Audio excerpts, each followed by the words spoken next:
सच, गोनू वृद्ध हो चले थे। महाराज के दरबार में वे एक हस्ती बन चुके थे। एक दिन महाराज ने अपने पिता की पुण्यतिथि पर एक आयोजन किया। बृहद आयोजन था ये। ऐसे आयोजनों को गोनू झा व्यर्थ मानते थे। भोज के बाद गोनू झा ने विनयपूर्वक महाराज से पूछा, महाराज, इस आयोजन पर कितना व्यय हुआ? महाराज ने सरलता से उत्तर दिया, यही कोई 10,000। गोनू झा ने उनसे कहा, महाराज, मैं वृद्ध हो चला हूँ, कभी भी यह मिट्टी की काया मिट्टी में मिल जाएगी। तब क्या आप मेरे श्राद्ध के लिए इतनी ही बड़ी राशि मेरे परिवार के लोगों को दे सकेंगे? महाराज द्रवित हो उठे। उन्होंने कहा, पंडित जी, विस्मयादिबोधक चिन्ह, ऐसी बातें न करें। आप जिए और हमारे राजकाज में अपना सुझाव देते रहें। गोनू ने उनसे कहा, महाराज, आप मेरे प्रश्न को टाल रहे हैं। महाराज थोड़ी देर चुप रहे, फिर कहा, मेरा वादा है पंडित जी, यदि ऐसा हुआ तो 10,000 अविलंब आपके परिजनों तक भेजने की व्यवस्था हो जाएगी। इस घटना के कुछ दिन बाद ही अपने भाई भोनू झा के साथ गोनू झा नदी किनारे पहुँचे। नदी में बाढ़ आई थी और पानी की तेज धारा किनारे की मिट्टी का कटाव कर रही थी। भोनू झा कटाव देखने में मग्न थे। गोनू झा ने एक बड़ा सा पत्थर उठाकर पानी में उछाल दिया और खुद को पेड़ की ओट में छुपा लिया। भोनू झा ने छपाक की ध्वनि सुनी, फिर अपने पास भाई को नहीं पाकर बेचैन होकर इधर-उधर देखने लगे। जब उन्हें गोनू झा दिखाई नहीं पड़े तो उन्होंने मान लिया कि गोनू झा को नदी लील गई है। वे विलाप करते हुए अपने घर लौट आए।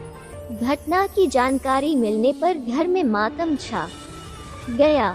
घटना की जानकारी महाराज को भी मिली तो उन्होंने गोनू झा के श्राद्ध के लिए 10,000 रुपये राजकोष से अविलंब उनके परिजनों को सौंपने का निर्देश जारी कर दिया। महाराज के निर्देश के बाद खजांची का एक अर्दली गोनू झा के घर भेजा गया कि कोई आकर रुपए ले जाए। गोनू झा की पत्नी ने अपने पुत्र को भेजा। पुत्र ने शीघ्र पैसे प्राप्त करने के लिए खजांची को 1,000 रुपये देने का प्रलोभन दिया। बात बन गई।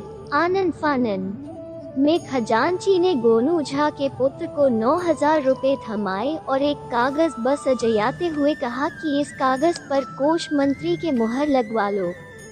गोनू झा के पुत्र से मंत्री जी ने भी मुहर लगाने के लिए 1,000 रुपये ले लिए। फिर गोनू झा के पुत्र ने भी शेष रुपयों में से 1,000 रुपये निकालकर अपनी दूसरी जेब में रख लिया और घर पहुंचकर अपनी मां को 7,000 रुपये दिए। गोनू झा की पत्नी ने भी सोचा कि अब तो स्वामी रहे नहीं सामने, पड़ी है पहाड़ जैसी जिंदगी, कुछ पैसे दुर्दिन के लिए बच जाएं तो अच्छा। उसने इन 7,000 रुपयों में से 3,000 अपनी साड़ी के खूंट में बांधा और 4,000 रुपये भोनू झा को थमा दिए और कहा कि अपने भैया का श्राद्ध ठीक तरह से करो। भोनू झा भी कम न थे।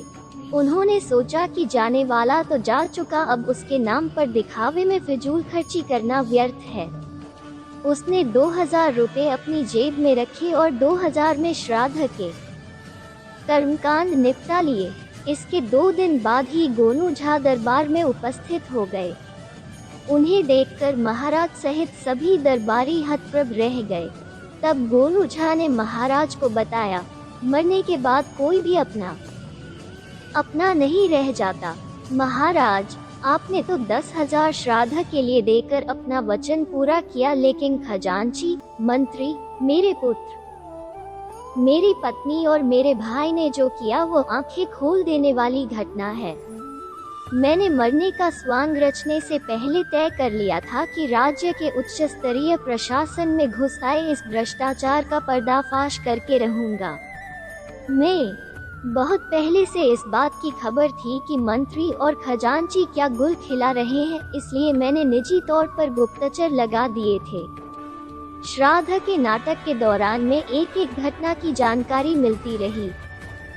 फिर उन्होंने अपने मरने के नाटक का भी खुलासा महाराज के सामने किया और कहा, महाराज, सत्ता जब भ्रष्ट हो जाती है तो जनता भी भ्रष्ट हो जाती है। अब हमें स्वच्छ प्रशासन के लिए कठोर कदम उठाने होंगे। महाराज ने तत्काल प्रभाव से मंत्री और खजांची को बर्खास्त कर उन्हें कारागार में डाल दिया। जब गोनू झा अपने घर गए तब उनके पुत्र, पत्नी और भाई ने उनके पैर पकड़ लिए और बिलक बिलक कर रो पड़े। तब गोनू झा ने सबको सीने से लगाकर कहा, पश्चाताप से आत्मा पवित्र होती है। भूल जाओ, जो हुआ सो हुआ। फिर मिलेंगे दोस्तों एक नई कहानी के साथ। तब तक के लिए हंसते रहें, मुस्कुराते रहें, अपना ख्याल रखें और इसी तरह हमारे साथ जुड़े रहें। धन्यवाद। अगर आपको ये कहानी अच्छी लगी और इससे कुछ सीख मिली तो चैनल को सब्सक्राइब ज़रूर करें। आपका एक सब्सक्राइब हमें इसी तरह से नई नई कहानियाँ आपके लिए लाने के लिए प्रेरित करता है।